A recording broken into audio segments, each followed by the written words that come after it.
Kembali bersama Mindiarto Jugo Raharjo, saya akan berbagi sebuah tip tentang proses komunikasi yang efektif di dalam bisnis. Sering sekali ketika tim penjualan melakukan sebuah presentasi bisnis, presentasi penjualan, banyak sekali mengalami hambatan-hambatan atau komunikasi tidak efektif, atau komunikasi terjadi missing atau yang disebut dengan miscommunication, atau bisa juga proses itu komunikasi terjadi TikTok, terjadi pembicaraan tetapi hasilnya tidak efektif. Nah, perlu difahami di dalam proses komunikasi itu ada pengirim berita yang disebut dengan sender, dan juga kita perlu fahami ada pihak lain yang disebut sebagai receiver, penerima berita.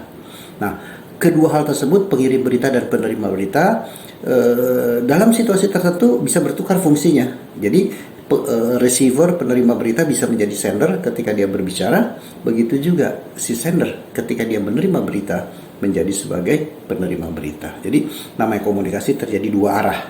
Sewaktu-waktu menjadi pengirim berita, sewaktu-waktu juga bisa berperan sebagai penerima berita atau sender dan receiver. Nah, bagaimana agar efektif? Tentunya sender, si pengirim berita, perlu memahami sebuah pendekatan atau sebuah ilmu yang disebut dengan encoding. Apa sih encoding itu? Encoding itu adalah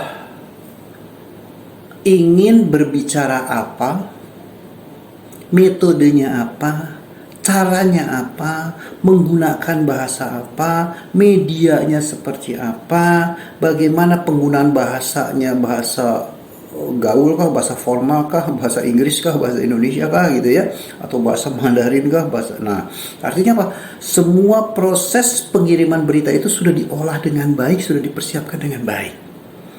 Ya, menggunakan intonasinya seperti apa, kemudian jedahnya di mana, dan seterusnya, sehingga proses pengiriman berita ini melalui sebuah media ini bisa telepon, bisa WA, bisa email, bisa surat, bisa langsung, ya, media langsung itu, medianya tanpa ada media maksudnya ya, ada saudara. Nah, melalui sebuah media, kemudian diterimalah oleh penerima berita atau receiver. Nah, fungsi receiver, penerima berita atau pendengar ini biasa disebut dengan decoding.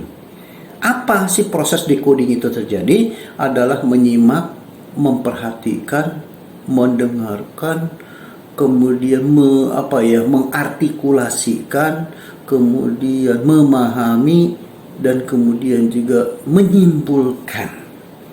Nah, itulah prosesnya. Sehingga terjadi, walaupun proses ini antara sender dengan receiver menggunakan metode encoding dan decoding, mestinya tidak boleh terjadi ada miskomunikasi.